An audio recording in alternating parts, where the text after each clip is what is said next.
تجربة اليوم من صويخ تكة، متميز بالمشاوي والرز وحركات الحلوة. واللي جاز لي بعد ان الخبز يحضر من عندهم بالتنور، يجيك طازج، وعندهم لبن تحضير خاص من عندهم، والتوت والعصير وحركات الحلوة. عاد قررت اجربه. تكة روب اكثر شيء جاء ثناء عليه.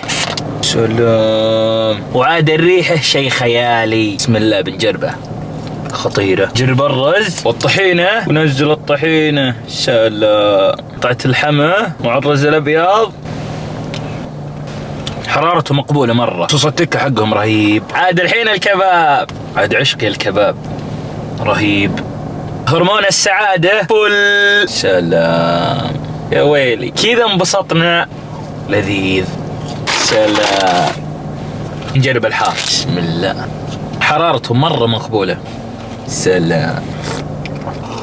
حلو الحمد لله. مطعم صويخ تكة متخصص بالأكلات البحرينية. تبون الصراحة يستاهل التجربة.